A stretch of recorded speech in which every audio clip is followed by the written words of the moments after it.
रात को सोने लगते हो लेकिन दिमाग रुकता ही नहीं। पुरानी बातें, फ्यूचर का डर, लोगों की सोच, हर चीज दिमाग में चलती रहती है और फिर इंसान थक जाता है, जिस्म से नहीं अपने ही ख्यालात से। साइकोलॉजी कहती है ओवर थिंकिंग कोई हैबिट नहीं, ये एक मेंटल ट्रैप है जिसमें इंसान धीरे धीरे अपनी हैप्पीनेस खो देता है। लेकिन आज की वीडियो में मैं तुम्हें बताऊंगा कि ओवर थिंकिंग होती क्यों है और स्ट्रॉन्ग माइंडेड लोग इसे कंट्रोल कैसे करते हैं। हर इंसान कभी ना कभी ओवर थिंक करता है, लेकिन प्रॉब्लम तब शुरू होती है जब सोचना तुम्हारी जिंदगी कंट्रोल करना शुरू कर दे। अगर तुम भी हर छोटी बात को बार बार सोचते हो तो ये वीडियो एंड तक जरूर देखना, क्योंकि शायद आज के बाद तुम्हारा दिमाग पहले जैसा ना रहे। पार्ट नंबर 1, ओवर थिंकिंग असल में होती क्या है। ओवर थिंकिंग का मतलब सिर्फ ज्यादा सोचना नहीं, बल्कि एक ही चीज को बार बार रिपीट करना होता है। उसने ऐसा क्यों कहा, मैंने ये क्यों बोला, अगर फ्यूचर खराब हो गया तो। और फिर धीरे धीरे इंसान रियलिटी से ज्यादा अपने दिमाग में जीना शुरू कर देता है। साइकोलॉजी कहती है ओवर थिंकर अक्सर इंटेलिजेंट होते हैं, लेकिन उनका दिमाग अननेसेसरी एनालिसिस में फंस जाता है। यानी प्रॉब्लम इंटेलिजेंस नहीं,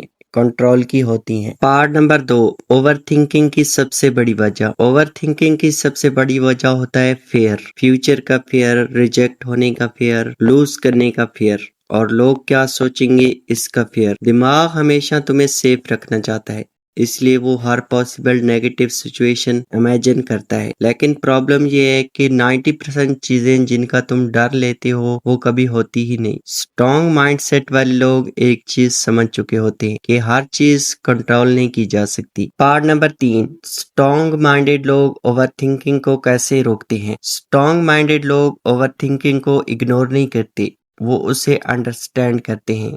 पहली चीज, वो हर थॉट को सीरियस नहीं लेते सिर्फ इसलिए कि तुम्हारे दिमाग में कोई नेगेटिव थॉट आए। इसका मतलब ये नहीं कि वो सच भी है। दूसरी चीज, वो एक्शन लेते हैं। ओवर थिंकिंग तब बढ़ती है जब इंसान सिर्फ सोचता रहता है लेकिन कुछ करता नहीं। एक्शन दिमाग को साइलेंस करता है। और तीसरी चीज, वो एक्सेप्टेंस सीख लेते हैं। हर चीज परफेक्ट नहीं होगी, हर इंसान लॉयल नहीं होगा और हर सिचुएशन तुम्हारे कंट्रोल में नहीं होगी। पार्ट नंबर 4, ओवर थिंकिंग तुम्हारी जिंदगी कैसे डिस्ट्रॉय करती है। ओवर थिंकिंग सिर्फ दिमाग को नहीं, पूरी पर्सनैलिटी को डैमेज करती है। इंसान परेशान हो जाता है, कॉन्फिडेंस लूज कर देता है और छोटी छोटी चीजों से मेंटली टायर्ड रहने लगता है। कभी नोटिस किया है, ओवर थिंकर अक्सर या तो बहुत ज्यादा चुप रहते हैं या फिर फेक स्माइल के पीछे अपना स्ट्रेस छुपाते हैं। और सबसे डेंजरस चीज, ओवर थिंकिंग अपॉर्चुनिटीज को खत्म कर देती है, क्योंकि जब तक तुम सोचते रहते हो दूसरे लोग एक्शन ले चुके होते हैं। Part number 5,